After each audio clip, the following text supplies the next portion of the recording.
Get close enough to the Tennessee River. You can hear its story. But you can only learn so much standing on the shore. Some places they're nearly untouched, and some places that are kind of like unseen typically. They're not the front yards of America. Hidden in the back channels are remarkable secrets. A river is a nexus of energy. It's a place where all these people, transportation, water, agriculture comes together. And a modern-day Mark Twain. I'm a university professor, and I'm an artist, and I'm a museum curator. You know, I'm not a master boat builder, but I built a boat, and it works, and we float down the river in it. Or should we say Huckleberry Finn? For decades, I've been a train hopper, and a friend of mine, a hobo friend, said, we're going to be doing this like punk rafting trip. And I was like, I don't even know what that means. And so I built a boat out of trash and floated down the Missouri River. Floating on trash in search of buried treasure. We're a little bit more serious than those young men were.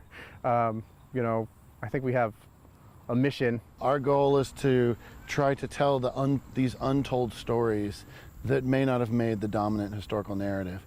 So we've interviewed scientists and archaeologists and river rats and people who live along the river. This 21st century shack is helping West Modes barge into history. It's the process, the exploration, the discovery that's part of the art project. Coming out of that will be some books and some collaboration with other artists, some short documentaries, some longer documentaries. Starting in Knoxville, Wes and his crew have spent the last few weeks floating and listening, stopping every few miles for supplies and to talk to locals. When we arrived in Gunnersville, we ended up talking to a woman in her 80s whose dad was the steamboat pilot for the barges that used to push train cars from Gunnersville to Huntsville, to Hobbs Island.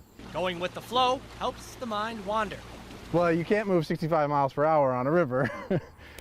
We go closer to 6 miles per hour, which allows you to reflect, allows you to think on things, allows you to really take in the scenery and appreciate what we've been given. The Tennessee is very different than what I kind of expected. The Tennessee so far has been a lot more disconnected from the people than my experience on the Mississippi. In the digital age, it's not as easy to find peace of mind. I hope that they get a sense of wonder, maybe a point of view that's different from them, but experiences that are shared as river people. Across rivers, across America.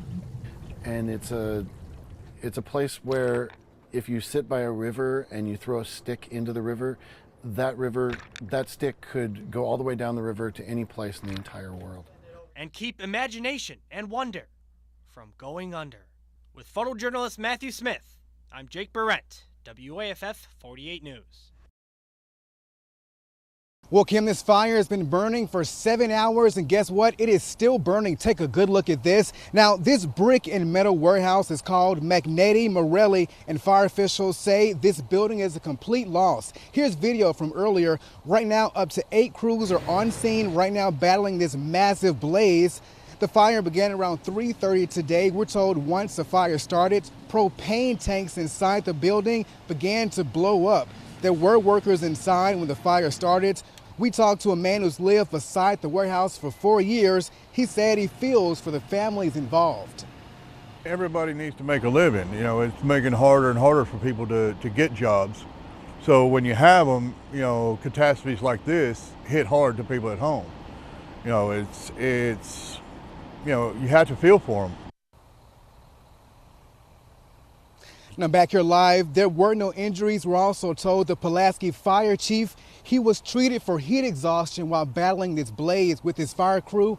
Now he is okay. We're also told we don't know what caused this fire. As for what's next, we're told fire crews will be back here tomorrow morning trying to figure out and find any more hot spots. But right now they'll be here all night. We'll be here all night to follow this massive story, this breaking news story. We'll bring it to you online and on air.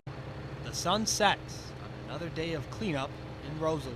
We actually had received power back yesterday morning about 9 o'clock. A task that's painfully familiar. This is nothing new to Rosalie. 3 times in the last 10 years for this community here has been hit with different devastating weather. Rosalie Baptist Church took a beating from this week's tornadoes.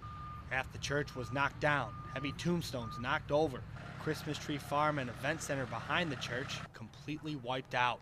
Greg DeVries of the Well Family Worship Center in Scottsboro came to help with a crew of young church members.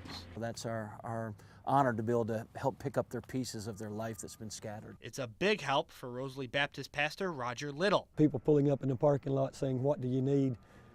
Where do you need me?" The bricks can be rebuilt. But it was beautiful, and it's going to be beautiful, and I really believe it will. With faith, To put Rosalie back to what it was 48 hours ago. hope, We can do more together than we can ever do apart. and love. The Lord spoke to me and he said, this is a building. The church is in your hearts and in the people that come to worship in the building.